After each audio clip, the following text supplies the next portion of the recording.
Varicose వ్యాధితో బాధపడుతున్నారంట. తక్కువ ఖర్చుతో ట్రీట్మెంట్ కావాలి అనుకుంటే ఎవిస్ హాస్పిటల్ని సంప్రదించండి. నమస్తే రమగారు. నమస్తే జయ. రమగారు, దీపారాధన ఉదయం చేస్తాం ప్రతిరోజు, ప్రతి ఒక్కరం కూడా. అయితే కొన్ని సందర్భాల్లో ఉదయం పూట కొంత కుదరని అవకాశాలు కూడా ఉంటాయి కొంతమందికి. ఎందుకంటే ఆఫీసులకు వెళ్ళాలి, లేకపోతే పిల్లల్ని పంపించాలి. ఇలాంటప్పుడు సాయంకాలం దీపం పెట్టొచ్చా? ఏ సమయానికి పెట్టాలి? సాయంకాలం చేసే దీపం యొక్క విశిష్టత ఏమైనా ఉందా అండి? ఉదయం కుదరకపోతే సాయంకాలం చేసుకోవచ్చు, ఉదయం కుదిరినా సాయంకాలం కూడా చేయొచ్చు. అది 2 పూట్ల దీపారాధన ఎప్పుడు మంచిదే. పొద్దున ఎలాగో చేసుకుంటాం, చేసుకోగలిగిన వాళ్ళు. చేయలేని వాళ్ళు సాయంత్రం చేసుకోండి అని చెప్తున్నాం, కానీ ఉదయంతో పాటు సాయంత్రం దీపారాధన చేసే విశేషం కూడా మంచిదే, అది ఉపయోగపడేది. సాయంకాలం అనేసరికల్లా మనకు ఒక సాధారణంగా చెప్తారు, సూర్యాస్తమయం అవి అయినాక పరమేశ్వరుడు తాండవ వేళ అది. ఈ ఉజ్జయిన్లోనూ అక్కడ సాయంకాలం హారతిస్తారు జయ, మామూలుగా ఉండదు. బాగుంటుందో. కాళిదాసు రాసిన మేఘ సందేశంలో సాయంత్రం పూట ఆయన తాండవం చేస్తాడని, ఈ ప్రమదగణాలని తప్పెట్లు కాహళధ్వనులు చేస్తున్నారని రాస్తారు. సాయంత్రం సుప్రసన్నుడుగా ఉంటాడు పరమేశ్వరుడు. ఆయన అర్ధనారీశ్వర స్వరూపంలో నాట్యం చేస్తాడు. ఇప్పుడు మనకేంటి, శివుడు మోక్షకారకుడు, ఐశ్వర్యకారకుడు కూడా. లయకారుడైనటువంటి పరమేశ్వరుడిని స్వాధీనం చేసుకోవాలి అంటే, ప్రసన్నుని చేసుకోవాలంటే సాయంత్రం ఆరాధన చాలా మంచిది. శివార్చన ఎప్పుడూ సాయంకాలమే చెప్తారు. దీంతో పాటు ప్రదోషకాలార్చన అనేది ఒక ప్రత్యేకమైన విధానం ఉంటుంది. ప్రదోషకాలంలో దీపం అంటారు. ప్రదోషకాలంలో దీపం. సాధారణంగా ప్రదోషం అంటే ప్రతి సూర్యాస్తమయం, ప్రతిరోజు సూర్యాస్తమయానికి ముందు వెనకల సమయాల్ని ప్రదోషకాలం అనే చెప్తారు ప్రతిరోజు. ఇందులో విశేషమైన కాలాలు ఏమున్నాయి అంటే, పౌర్ణమికి ముందు వచ్చే త్రయోదశి, అమావాస్య ముందు వచ్చే త్రయోదశి, ఈ 2 విశేషం. వీటిని ప్రత్యేకంగా ప్రదోషకాలము అని చెప్తారు. ఆ సమయంలో నందీశ్వరుడికి అభిషేకం చేయటము, ప్రత్యేకంగా శివాభిషేకం చేసుకోవటము చాలా విశేషంగా చెప్తారు. ఈ నందీశ్వర అభిషేకం చేస్తే ఏం జరిగిందో మనకి తెలియని పాపాలు కొన్ని ఉంటాయి చూడు, అవి పోతాయి. ఏదో జరిగింది మన వల్ల, అదేదో మనకి తెలీదు, ఏదో మనని పట్టి పీడిస్తూ ఉంటుంది. దేనివల్ల మనకి సమస్యలు వస్తున్నాయో అర్థం కానిదా సమస్యల నుంచి బయటపడాలంటే ప్రదోషకాలంలో ఈశ్వరాభిషేకం కానీ నందీశ్వరాభిషేకం కానీ విశేషంగా చెప్పబడతాయి. చాలా గొప్పవి అవి, చాలా అద్భుతమైన ప్రయోజనాన్ని ఇస్తాయి. మన జీవితంలో పెనుమార్పుకి కారణం అవుతుంది ఆ అర్చన. అంత విశేషమైంది ప్రదోషకాలం, అంత గొప్పది. ఇప్పుడు నిత్యము ప్రదోషం అంటే సూర్యాస్తమయం వెళ్ళాక 1 గంట, గంటన్నర పాఠభేదాలు ఉన్నాయి. కొంతమంది ½ అన్ అవరే అంటారు, కొంతమంది 2.5 గంటలు అంటారు. ఏదైనా సరే సూర్యాస్తమయం అయ్యాక దీపారాధన చేసుకోండి. మరి 8, 9 చేసేయద్దు, 7 గంటల లోపల చేసుకోండి. రాత్రి అయిపోయి సాయం సంధ్య. ఈ సాయం సంధ్యలో సూర్యుడు వెళ్ళాక విశేషం. వెళ్ళాక సూర్యాస్తమయం అయ్యాక అప్పుడు మీరు ఏదైనా చదువుకోవచ్చు, ఏదైనా చెప్పుకోవచ్చు. ఉదయకాలం ఏం చదివారు, ఏం చేశారో కానీ సాయంత్రం ఏదైనా శివ సంబంధమైన స్తోత్రాలు బోల్డన్ ఉన్నాయి కదా మనకి. విశ్వనాథాష్టకం అని, శివాష్టకం అని, శివమానస పూజని ఏదైనా చేసుకోవచ్చు. ఏదో ఒకటి చేసుకుని కాస్త దీపారాధన వెలిగించుకోవటం. కుదిరితే సాయంకాలం ఆలయ దర్శనం చేయటం, కుదరలేదు పెట్టుకోండి ఇంట్లో. అందరికీ అది అక్కడ డౌట్ ఉంటుంది, సాయంత్రం చేస్తే మంచిదేనా అని. సాయంత్రం చేసినా కూడా మంచిదే. ఎలాంటి మీరు మానకుండా చేయటం మరీ మంచిది. ఎలాంటి ఫలితం ఇస్తుందంటే శివానుగ్రహం లభిస్తుంది జయ. సాయంకాల దీపారాధన వల్ల మనకి లభించేది శివానుగ్రహమే. సమస్యల నుంచి బయటపడతాం. ఈ రోజువారీ మన జీవితం ఒక ప్రెషర్ఫుల్గా నడుస్తూ ఉంటుంది కదా, దాంట్లో నుంచి ఒక సొలేస్ లభిస్తుందని భావిస్తాను జయ. నా మటుకు నేను సాయంత్రం దీపం పెట్టగానే పొద్దుటి చిక్కంతా తీసేసినట్టు అనిపిస్తుంది నాకు. ఏవో మాట్లాడతాం వాళ్ళతో వీళ్ళతో, ఎవరెవరినో కలుస్తాం, ఏమిటో అనుకుంటాం, బోళ్ళని ప్లాన్ చేస్తాం, అవన్నీ అవ్వవు, అన్నీ కుప్పగొలిపోతాయి ప్లాన్లన్నీ. ఒకసారి ఏదో వస్తుంది అనుకుంటే ఏమీ రాదు, ఎవరో వస్తారనుకుంటే రారు, అనవసరంగా మనం వెళ్ళామనిపిస్తుంది.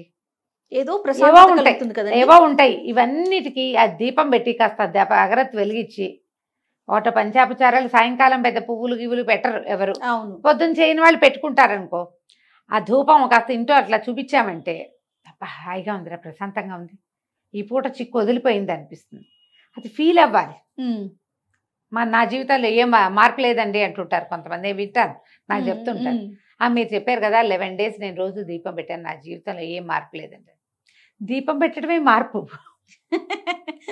కరెక్ట్ అండి. ప్రతిరోజు మీరు 6:30-7 గంటలకి చకచకా స్నానం చేసేసి ఇల్లు బాకిలి ఏదో ఒక మాదిరిగా అయినా తుడుచుకుని, పొద్దున్న తోమినంత తోమకుండా కొద్దిగా ఒక మాదిరి వాకిలి సంధ్య వాకిలి జిమ్ముకుని, ఓ చెంబు నీళ్ళు పోసుకుని, కొంచెం ఫ్రెష్ బట్టలు కట్టుకుని, ఒక దేవుడి దగ్గర కూర్చుని 10 నిమిషాలు ప్రశాంతంగా ఉన్నావంటే ఏమిటి అదే నాంది, ఏమిటి ఇంకేం కావాలి నీకు? అంతే కదా. ఆకాశం ఊడి పడాలి, ఎప్పుడు పడుతుంది దానికి సమయం వచ్చినప్పుడు. రోజువారీని పరుగులో నువ్వు ఒక్క 10 నిమిషాలు భగవంతుడికంటూ సమర్పించగలుగుతున్నావంటే అదే పెను మార్పు. అంతకంటే ఏం మార్పు కావాలి? ఏదైనా శివ సంబంధమైనవి చదువుకోండి. నువ్వు కూడా సాయంత్రం దీపమే కదా పెట్టావు. ఈ పొద్దున పూట పరిగెత్తే వాళ్ళందరూ సాయంకాలం ఇంటికి వచ్చాక కాస్త చక్కగా ఫ్రెష్ అయ్యి ఏదో అవసరమైన 2-3 పనులు చేసుకుని ఆ దేవుడి దగ్గర 10 నిమిషాలైనా కూర్చుని దీపం పెట్టుకుని ఒక అగరత్తి వెలిగించి ధూపం దీపం సమర్పించి ఏంటో ప్రశాంతంగా అనిపిస్తుంది రమ్మగారు. ఆ ఫీలింగ్ ఏంటో తెలీదు. అంతే. మీరు చెప్పినట్లుగా అమావాస్య ముందు పౌర్ణమి ముందు స్పెషల్ గడియలు ఉంటాయి అన్నారు కదా, ఆ విషయం నాకు తెలీదు. అదేలే, నేను ఉదయం నాకు కుదరక సాయంత్రం పెట్టుకుంటా, భలే ప్రశాంతంగా ఉంటుందండి. ఒక 2 రోజులు కుదరకపోతే ఏదో ఆందోళన, ఏదో మిస్ అయిపోతుంది, ఏదో అట్లా అనిపించేస్తుంది. ఓ పండో ఫలమో పటిక బెల్లమో పంచదారో బెల్లం ముక్కో నివేదన చేయటం, కాస్త దండం పెట్టుకుని ఒక 5 నిమిషాలు స్థిమితంగా ఉంటాం. దానికోసం అన్ని పనులు ఆపుకుంటాం, చాలు చేయండి. సాయంత్రం దీపం చాలా మంచిది. ఈ ప్రదోష కాల అర్చన ఎక్కడైనా శివాలయాల్లో జరిగే చోటకి వెళ్ళచ్చు. నందీశ్వర అభిషేకం 3-4 చోట్ల జరుగుతుంది. అరుణాచలంలో విశేషంగా చేస్తారు. మాసం చివర అమావాస్యకు ముందు వచ్చే త్రయోదశి బాగా విశేషంగా చాలా విశేషంగా చేస్తారు. ప్రదోష కాలార్చన అద్భుతంగా చేస్తారు. ఇటీవల కాలంలో నేను ఒకరితో మాట్లాడాను. దగదర్తి అని ఇది దేవాలయం నెల్లూరు జిల్లాలో ఉంది. దగదర్తిలో ఉన్న ఈ శివాలయంలో కూడా ఈ పేరుతోటి యూట్యూబ్ ఛానల్ కూడా ఉంది. కేవలం శివాలయం ఇంకేం లేదు. వాళ్ళు కూడా ఈ నందీశ్వర అభిషేకం చేస్తారు ప్రదోష కాలంలో. నేను నెల్లూరు వెళ్ళైనా మూలాపేట అని ఒక ప్లేస్ ఉంది, అక్కడ మూలస్థానేశ్వరుడు అనే దేవాలయం ఉంది, అక్కడ శివాలయం పాతది. అక్కడి నుంచే మొదలైందట నెల్లూరు ఊరు, అదే మొదలు. అక్కడే ఉసిరి చెట్లు ఉన్నాయి. నెల్లికాయ వల్లే నెల్లూరు అని పేరు వచ్చింది. ఉసిరికాయ నెల్లికాయ అంటారు. అక్కడ మొట్టమొదట పరమేశ్వరుడు వెలిసి ఉన్నాడు, మూలస్థానేశ్వరుడు. అక్కడ ఆస్థాన నందీశ్వరుడు ఉన్నాడు. వాళ్ళు కూడా ప్రదోషకాల అర్చన చేస్తారు. కొన్ని దేవాలయాల్లో విశేషంగా కనపడుతుంది. మీ సమీపంలో ఎక్కడైనా ఉంటే ప్రదోషకాల అర్చన చేయించుకోండి. ఈ అరుణాచలంలో దగదర్తిలో వీటన్ని చోట్ల కూడా మనం బుక్ చేసి పెట్టుకోవచ్చు. గోత్రనామాలు పంపిస్తే అర్చన చేస్తారు. అవకాశం ఉన్నప్పుడు ఒకసారి వెళ్ళి దగ్గరుండి ఆ నందీశ్వరుడికి చేసే అభిషేకాన్ని చూడొచ్చు కంటితోటి. ఇది విశేషమైనది. నువ్వు ఎందుకు అడిగావో సాయంకాల దీపంని, దాంట్లో మనం ప్రదోష కాలాన్ని కూడా కలుపుతున్నాం. అవునండి. ఇప్పుడు మీరు సాయంత్రం పెట్టే దీపాన్ని ప్రదోష దీపం అనొచ్చు. మీరు రోజు పెడతారు, ఆటోమేటిక్ గా త్రయోదశులు 2 కవర్ అయిపోతాయి. అవును కదా, తెలియకుండానే ఆ రోజులు కవర్ అయిపోతాయి. ఏదైనా మానేసే పరిస్థితి, మీరు బయటకు వెళ్ళే పరిస్థితి ఉంటే ఈ డేట్ చూసుకోండి. ఓకే, అమావాస్యకి ముందు పౌర్ణమికి ముందు రమ్మగారు. ఇవి 2 విశేషమైనవి, పెట్టుకోండి జాగ్రత్తగా. శివ సంబంధమైనది ఏ స్తోత్రం మీరు చదువుకున్నా కూడా మీకు అద్భుత ఫలితం. అంటే జయ, బ్రహ్మాండం ఊడిపడదు. అంతే కదండి. 2 పాయింట్లు ఉంటాయి వీటిలలో ఎప్పుడు కూడా. నీకు కావాల్సింది కాదు, రావాల్సింది వచ్చేస్తుంది ఒకటి. రెండోది, నీ మీద పడాల్సిన పెద్ద బండరాయి చిన్న రాయి అవుతుంది. ఎప్పుడో ఒకసారి రేర్గా ఈ రాయి తొలగిపోవచ్చు కూడా, పక్కన పడచ్చు కూడా. బండపడ్డానికి మనం ప్రిపేర్ అవ్వక్కర్ల, పడిపోతుంది ఎట్టాగో, నీ ప్రిపరేషన్ ఏం అక్కర్లేదండి, అది జరిగిపోతుంది.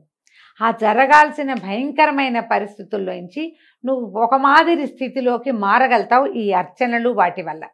ఓకే, ఈ పాజిటివ్ ఎనర్జీ వల్ల మనం కొంత తప్పించుకుంటాం.